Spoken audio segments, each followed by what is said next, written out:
Hey there, I got some thoughts on Nioh 3. Team Ninja announced Nioh 3 at Sony's June 2025 State of Play stream, showcase, event, whatever you want to call it, live stream. It's the latest in Team Ninja's action RPG series. Nioh 3 is expected to release in early 2026. I am prepared to spend 100 or more hours getting the Platinum Trophy in it, as I have done so for Nioh, Nioh 2, Stranger of Paradise, Wolong, and Rise of the Ronin. I'm a sucker for all of these games from Team Ninja, and while I definitely have some gripes, I can see myself being a sucker for this one too. I played around 10 hours of the demo, completing the main missions, unlocking nearly all of the weapon and ninjutsu skills that I could, clearing the open zone map objectives, and really did everything that I could. It wasn't comprehensive for the alpha demo. I could have probably done a whole lot more, but I have played more of this game than I have games that I've completed. I've played more of this than something like Spec Ops: The Line, and that is a game that I beat. Off the top, I'll say the game looks like Nioh. You know, it looks like Nioh 2, and it looks like its predecessor. The game definitely has improved visually. It really does have that same aesthetic and bar for graphical fidelity that I would say. You know, their recent games haven't been graphical stunners. They are, you know, a lesser rung, I guess, of graphics budget. They have pleasant vistas, you know, look pretty good. Well-realized character and, you know, enemy modeling, and all of the clothing and armor and weaponry and stuff like that all look pretty dang good. You know, have little secondary animations on the clothes and things like that. You know, I think especially on the PlayStation 5, which is where the alpha demo was, improvements to the resolution aren't super apparent for me. I'm still only playing on a 1080p television. That being said, this game definitely runs higher than that, or maybe right at 1080p. It really does kind of look on par with something like Rise of the Ronin, which was a PS5 only game that came out in 2024. I think it looks pretty good. So if you've played any of the other Nioh games, or really any of the other games that Team Ninja has made in this vein since Nioh 1, it really is pulling from all of those different things and doing its own mishmash on it. Nioh 3 definitely incorporates a great deal of mechanics and ideas from Team Ninja's games that have come out since Nioh 2. First and foremost, Nioh 3 kind of has this job system like Stranger of Paradise, except here they're called styles, and you only have two of them. They are the samurai and ninja styles, but they really are the core of this game's changes to its combat system. It's possible there are other styles or jobs, or whatever you want to call them, coming forward, but doesn't appear to be the case from the information that Team Ninja has put out and from the demo. It appears that these are the two styles that represent the two different ways to approach Nioh 3. The samurai style, which is here represented by single katanas, spears, and the odachi, which is a big katana, the key pulse, and the high, medium, low weapon stances that you may remember from Nioh 1 and 2. Basically, samurai plays like Nioh 1 and 2. With the addition of the jump and double jump, the samurai style maintains the key pulse stamina regeneration move from earlier Nioh games, and adds an extra special strong attack combo with this new arts gauge when that is full. The key pulse, if you aren't familiar, is essentially you tap on the R1 button after performing several attacks, and this key energy or stamina energy recollects around your character. You tap that and you bring some of that key energy back in, so it's essentially this way to only expend part of the stamina, and it's a really important mechanic for these games and your stamina management, your key management here, but it is still here and present in the samurai style. The ninja style, meanwhile, is a new addition to the game, really. It's highlighting these ninjutsu abilities and a little bit more of a focus on aerial, speedier gameplay. So the ninja, they have access to dual swords, kusarigama, and fist weapons, alongside the mist ability, as they call it, on R1, which is a replacement for the key pulses of the samurai style that allows players to quickly kind of dodge or shift their character behind enemies. Ninjas are adept at also staying in the air, and an early skill unlock adds one of those little footstool jumps where you can jump off the enemy in ninja style. It feels very good when you get that working. And then essentially the way that the ninjutsu abilities work is they're mapped to holding R1 and then hitting square, triangle, or X to use abilities that are mapped to those. Unlike the samurai style, which has its high, medium, low stances for weapons, the ninja style does not have any of those stances for its weapons, but you do have these ninjutsu abilities. The abilities can be changed out pretty easily from an in-game menu. Unlike prior games, you only have 3 of these ninjutsu abilities at a time available, but they are fundamentally unlimited, whereas they restocked when you rested at shrines in Nioh 1 and 2. In this, they regenerate their uses as you are fighting enemies and dealing damage. I do like this change as it forces you to make more decisions instead of just having a greater number of items set to your D-pad item shortcuts. I kind of want to step back and talk a little bit about my feelings on Nioh 1 and 2. The difficulty curves in Nioh 1 and 2 are a little funky. In my opinion, both of these games start pretty hard, but as you unlock new abilities, skills, and collect new items and get new equipment, they can become not easy, but you end up in a position where you have so much at your fingertips, whether that be really strong weapons that have status effects, or ninjutsu and other magics, and all of these other things alongside some of these high-level skills that you unlock, like the flux ability where you essentially use key pulses and weapon stance changes at the same time to get extra key energy back. You can kind of seriously break the game in some high-level play by stun-locking enemies into various states of submission, and I'm never going to say the game gets easy, but in a lot of ways, it becomes more manageable as you get deeper in. Team Ninja's subsequent games have done a lot to try to pare back the player's ability to spam or override enemies and, kind of deal with them more directly. Stranger of Paradise, for example, kind of had this restrictive mana system that locked your strong attacks and various job abilities behind you dealing damage with basic attacks. You generated mana or stamina, or whatever you want to call it, to then use some of these abilities that then burn some stamina, but there was also this weird thing where your maximum mana was not a set value. It was something that increased as you dealt damage and things like that. It was this requisite additional step before you could start doing parts of your combat kit. Kind of always felt a little weird to me. Also, Stranger of Paradise didn't have a stamina gauge at all, so you could just sit there and, mash your light attack as much as you wanted. Wolong Fallen Dynasty tilted kind of in a different direction, removing stamina and magic entirely, replacing them with this morale mechanic, which essentially was this seesaw where you sit at 0 unless you start attacking, and then as you attack, you build a morale, and then that morale can be expended for strong attacks and special attacks or magic spells. Then as you get harmed or you use your special abilities, your morale drops into the negative, but not actively impeding you until you hit your morale breakpoint. But if you're able to keep up the pressure, you never really have to stop. It's not a stamina management game in that way. You can just keep on trucking through enemies, and it's a really cool system that I liked a lot. It blended really well with the dedicated deflect button, which, unlike Nioh 3 or the previous games, was bound strictly to circle, but could deflect any attack and was kind of what the game was all about. Wolong also introduced the jump button to this kind of broader Team Ninja series of Souls-adjacent action RPGs. Rise of the Ronin, which came out in like April or March of 2024, found its own space in Team Ninja's action RPG series. In terms of its combat, it added stances back in, this time with more of a combat triangle vibe, and a heavier emphasis, or a different emphasis on ranged weapons with things like revolvers or rifles and with a bayonet that can act as your main weapon.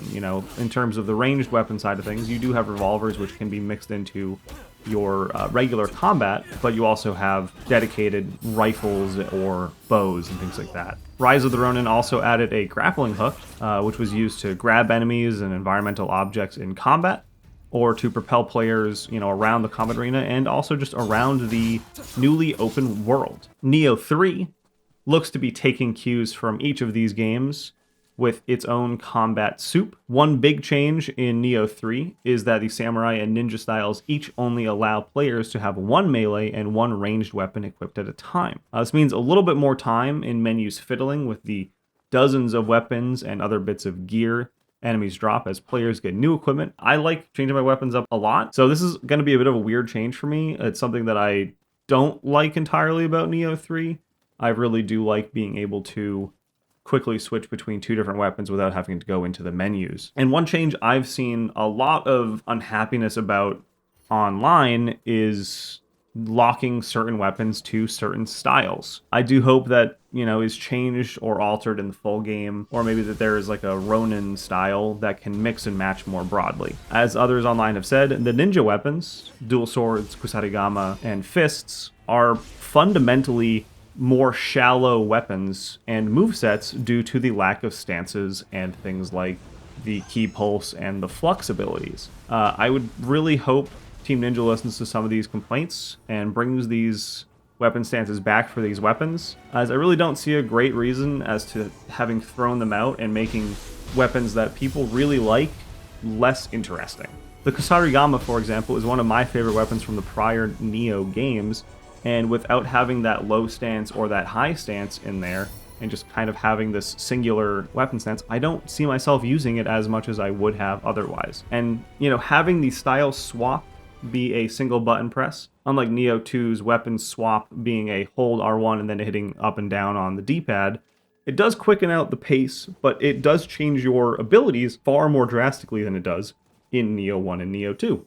It feels much more like Stranger of Paradise's job changes, and without that game's breadth of jobs available to players, I am worried about how well it will hold up as a mechanic in the long term. You only have these 2 different play styles, and if one of them doesn't really vibe with you, then you might be in a poor place for certain parts of the game. And alongside the 2 combat styles, you get various items and these Onmyo magics that are accessed via the D-pad buttons, with the Onmyo magics being learned or usable through soul cores that are dropped by certain enemies.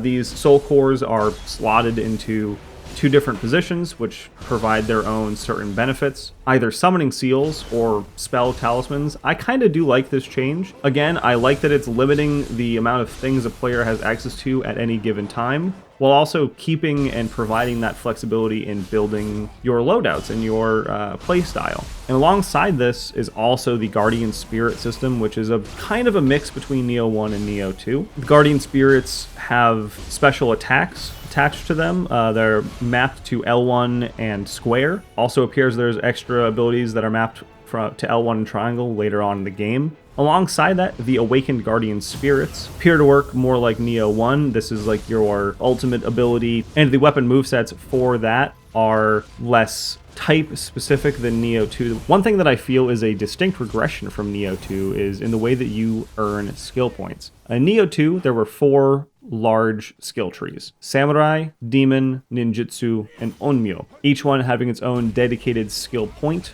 and alongside those were also individual skill trees for each weapon type. Skill points for the weapon skill trees were earned simply by using the weapon, which was great. I really liked that, you use a katana and you get more skill points to invest in the katana. Nioh 3, on the other hand, moves back towards Nioh 1, with samurai skill points being used across all of the samurai weapons and ninja skill points being used for all of the ninja weapons and ninjutsu. These skill points are rewards for quests found in chests and other things around the world, otherwise earned through exploration. It's kind of a hybrid with Rise of the Ronin's open world area rewards, which leads me to the other big thing of Nioh 3. The open field. Unlike Rise of the Ronin's open world, Nioh 3 appears to be splitting up the various regions and missions into these large open world type zones that are made up of a couple of smaller sections. 3 or 4, maybe 5 smaller sections make up these larger zones that each has their own little enemy camps or side quests and little secrets to discover. As if Team Ninja kind of looked at its open world of Rise of the Ronin and broke each of those up into a handful of smaller zones, stuffed them with more stuff at a higher density, and made them a little bit more annoying to get around because you don't have a grappling hook or your horse or a glider like you do in Rise of the Ronin. Just a super fast sprint when you're out of combat and a double jump, which doesn't appear to have any clambering or wall climbing abilities either, which is a little disappointing. I was hoping you could, climb up over a ledge. But if the demo's open field is anything to go by, each smaller section of the game will have a handful of points of interest to go to and to do. These being things like mini crucibles or side quests, or various combat challenges, or other little minor environmental puzzles. They're fine little events, and, you know, if they largely replace the discrete side missions of Nioh 1 and 2, I'll be okay with it. I would also be happy if those side missions and main mission remixes remained, because I think they are cool. I know some people don't love all of the reused content of Nioh 1 and 2, but I think it was a great way to get more out of the game. The open fields of Nioh 3 give way to more directed, linear levels, just like the earlier games. The Crucible, or Crucible missions, I guess. And in these missions, players lose maximum health after they die, and they regain that by attacking enemies. They also lose some of that max health if they are just generally attacked, but again, you can gain that back. And then when you are in these missions, players aren't able to fast travel to other parts of the world, and it really does just feel like Nioh 1 and 2. And I think it's really cool that their level layouts are then available to explore in the open field areas after you complete them. The Crucible itself, you know, I like the ideas they have going on here that makes it a little bit harder for players as they get harmed, or, you know, they take losses, but it's easy enough to get yourself back up to full fighting strength. But I think it's a good balance. And there's also other ways to mitigate the amount of maximum health loss that you get and things like that. My biggest concern with these Crucible missions is aesthetically. They can be very hard to parse at times. You know, there's a lot going on. There's a lot of, you know, weird jagged rocks and outcroppings and things like that. But I do hope that not all of the linear levels are like this. Yeah, I think it'll be a little tiring if this is kind of how all of these look. Obviously, it depends on what the other open world zones look like, how much variety there is there. You know, I'm glad it's not just open fields. And I do think that the Nioh games have pretty solid level design throughout. You know, they aren't maybe up to the quality that some see in From Software's, you know, Souls games. There's always going to be highlights and lowlights, and I think more often than not, they've been highlights for me in the past. So I'm looking forward to seeing what else we have here. And I do think that the one Crucible mission that's in this game, or in this demo, was pretty indicative of their level design and this winding, overlapping layers that are in it so far. So I'm feeling good about it. I also just think that it's nice to ground these Crucible missions in the larger world. One thing that Nioh 1 and 2 always kind of felt a little weird was it was hard to make connections between the different areas. First, you know, one level you are on a beach and moving up into a town, and then the next you're in a dungeon or a mine or a castle, and it's hard to put it all together in your head. They zoom out to a big map when you're out of missions, but it's a big map with just little icons on it. There's no real meaning to it, whereas this, at least in these open fields, you know, everything is all right there, so you can see how it all connects, and I like that. I like the variety of new enemies and returning enemies in the game. You know, we have a mix of human enemies, samurai, and other warriors, alongside yokai, various ones like the Gaki, which is like a little gremlin kind of goblin guy that you can get big versions of those.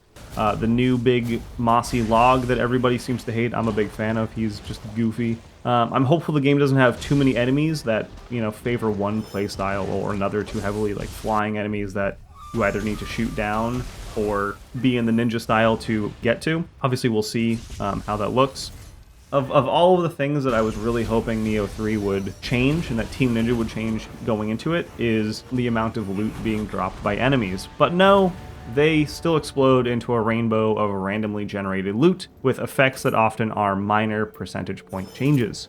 That being said, anytime people complain about the amount of loot in these games, I kind of am just like, don't worry about it. It's not that important. One of my friends played through the majority of Nioh 1 with the basic broadsword from the tutorial mission because they thought it was funny, and they did pretty well. Obviously, it was a little tough for them, but it's a super low-level weapon that didn't do a lot of damage, and they still did okay. But really, you know, in these games, once you're a few missions in, you just equip whatever weapon type you like, and that has the highest attack number, and then you don't really think about anything else unless you really want to, and just disassemble or sell everything else. You know, even if you get something that's a little bit better, but it's a blue rarity or a yellow rarity, it doesn't matter. Something else will come along in the next couple of minutes that's better than that. So there's no point in really worrying about that stuff in your gear and min-maxing things until high-level content. Don't think about it too much. Turn on the auto item collect and just stop worrying about whether there's a sword in your inventory that has +5 damage versus what you're already using. But it's also at the same time, if it's so easily ignored, they should just get rid of it. Overall, I'm pretty happy with what I've played of the Nioh 3 alpha demo. I like the changes that Team Ninja has made by and large. I think a lot of this has been reaction to people that have been able to break Nioh 2 or other games that they have made with just the amount of options that are available to players that are higher level. So I think splitting some of these things off and making players make decisions in this way of, do I want to be in samurai style and doing key pulses and all of these things, but I will lose out on my kunai knives or whatever it may be. I think it's a pretty smart idea. I don't know how it's going to go over with everybody else, but I'm into it. I'm excited for it, and I'll be there probably day one. Thanks for watching.